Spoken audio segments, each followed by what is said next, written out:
We are 10 days away from Halloween, and just north of our Ozarks Life, you will find some great ghost stories. This morning, we continue our series on the haunting of the Missouri State Penitentiary. Last week, after learning its history, we had what appeared to be a visit from an inmate who still calls the prison home. Rising like a fortress for 168 years, the Missouri State Penitentiary was designed to keep prisoners from escaping. Today, almost 2 decades after it closed, many believe some inmates are still here. Stairs right over here.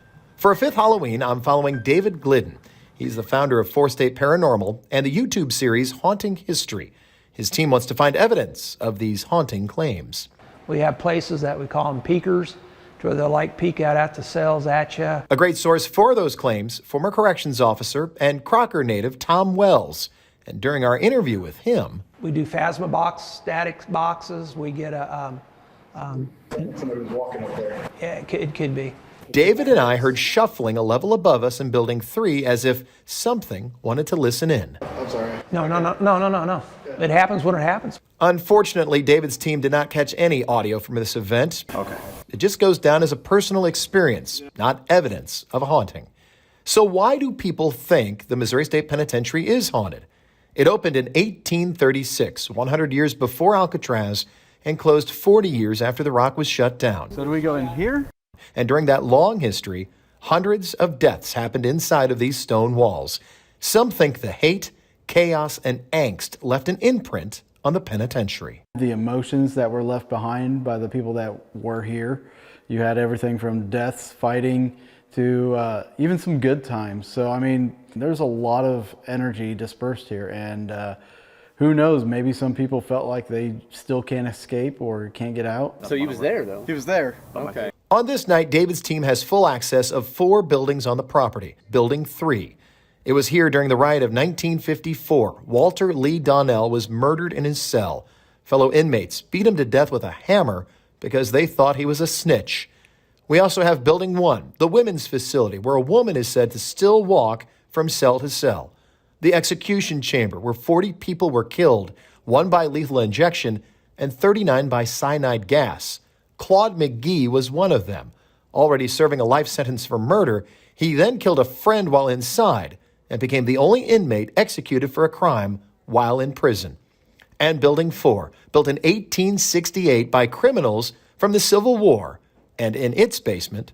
But this is the dungeon cell. What I like to point out in here, look at the size of these stones. This was primitive solitary confinement. John B. Johnson, nicknamed Firebug, was kept in one of these cells for several years in the 1880s after starting a fire at the penitentiary that killed many inmates. They lock people up in the dark down there for over a year sometimes.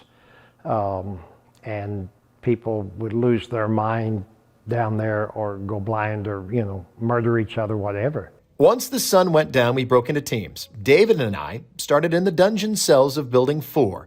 This building has claims of full-bodied apparitions, voices, shadows moving in the dark, and cries from here in the dungeon cells. I just want to know how it was here. They treat you right? We ask questions in the dark, hoping a voice or an EVP, an electronic voice phenomenon, will show up on the recorder. When a spirit communicates, it communicates on a really low frequency that we don't hear, and it filters through on the microphone, leaving its imprint on the recorder. You ever been to Springfield? We don't know if Firebug or another prisoner is with us until David can review the audio. So it's off to the main floor, where David sets up a device in front of a cell door. A laser grid will show a cloud or a mist rolling between us and the device, while the LED display will show us any temperature spikes. After 15 minutes of nothing, suddenly, We've got a cold mass right there in front.